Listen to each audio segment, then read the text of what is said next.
this is Miss Mindy from Trinity Preschool and Kindergarten, and I'm going to read to you one of my favorite stories, one that I had when I was a little girl called Lucky Mrs. Ticklefeather.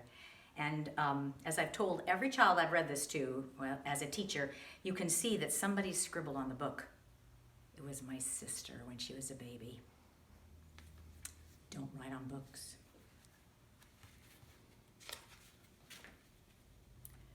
Mrs. Ticklefeather was a very thin old lady with a good-sized feather in her hat, and on her feet she had tall black shoes with plenty of buttons. She lived on the top floor of a terribly high building. She lived on the top floor of a terribly high building because the top floor is the best place for getting sunshine, and oh, what a good thing sunshine is for thin old ladies. With Mrs. Ticklefeather lived a lovely big bird called a puffin, and the puffin's name was Paul. Mrs. Ticklefeather and Paul were very fond of each other. There was just one other thing that Mrs. Ticklefeather was fond of. She was fond of sunflowers. "Oh, Paul," said Mrs. Ticklefeather every day, "how I wish I had a beautiful sunflower to put in this big vase."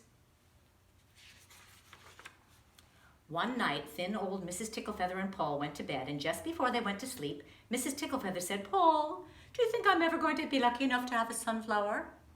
And Paul said, "Good night, dear Mrs. Ticklefeather. I wouldn't be surprised if you had one sooner than you think." The next morning when Mrs. Ticklefeather woke up, there was no Paul standing at the bottom of the bed. Mrs. Ticklefeather called, "Paul, Paul, where are you?" But no Paul answered. Then Mrs. Ticklefeather began to cry, and she said, "Paul, my dear Paul, come back to me." But no Paul came.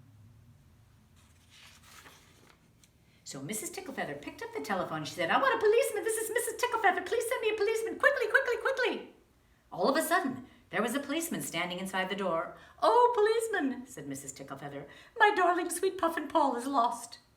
"Lend me a laundry bag," said the policeman, "and lend me a long stick. Maybe an apple picker would do." Away went the policeman to look for Paul, and before many minutes, he saw a steam engine sitting on the tracks. The policeman looked all around the engine, but there was no Puffin. But he did find one thing that surprised him very much. "Engineer," he said, "do you mean to have a pillow lying on your cowcatcher?" And the engineer said, "Gracious, no." So the policeman popped the pillow into the laundry bag and he walked away. After a little while, he came to a school. He looked all around the school and there was no Puffin, but he did find something that surprised him very much. He found a frog sitting on the teacher's shoulder. So he said, "Teacher, this frog surprises me very much. Do you mean to have a frog on your shoulder?" And the teacher said, "Gracious, no." So the policeman popped the frog into the laundry bag with the pillow and he walked away. All of a sudden, the policeman saw a man walking by with a wheelbarrow and a box on the wheelbarrow. The policeman said, "Sir, what did you have in that box of yours before it was empty?" And the man said, "I had a turtle in that box." Then the policeman looked in and he saw a feather lying on the bottom of the box, and it was a puffin's feather. So he said, "You wicked man, you may need to be arrested. You know perfectly well that turtles have no feathers, so what is that feather doing in your box?"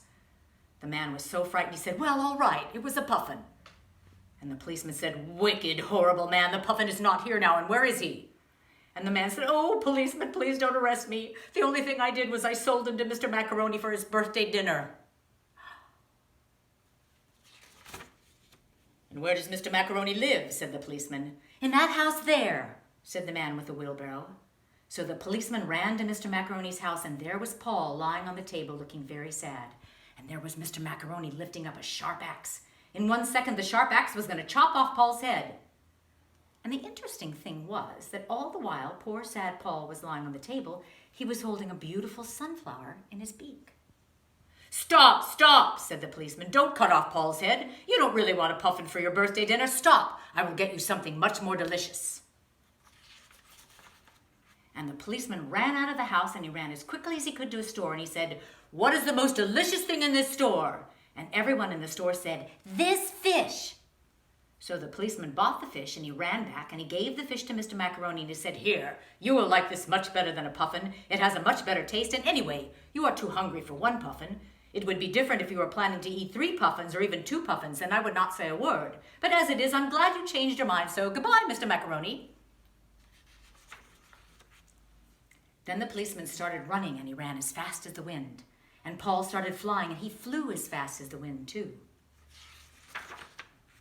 Soon they were home again, and Mrs. Ticklefeather said, "Oh, my darling Paul, I'm so glad to see you. It's no fun at all living without you." And Paul said, "Darling Mrs. Ticklefeather, I went to get a sunflower for you, and here it is." At last, Mrs. Ticklefeather and Paul were all alone. "That was kind of you to give the policeman our laundry bag and our apple picker for a present," said Paul. Mrs. Ticklefeather put her arm around Paul and she gave him a tight squeeze and she said, "Oh, what a lucky, lucky lady I am."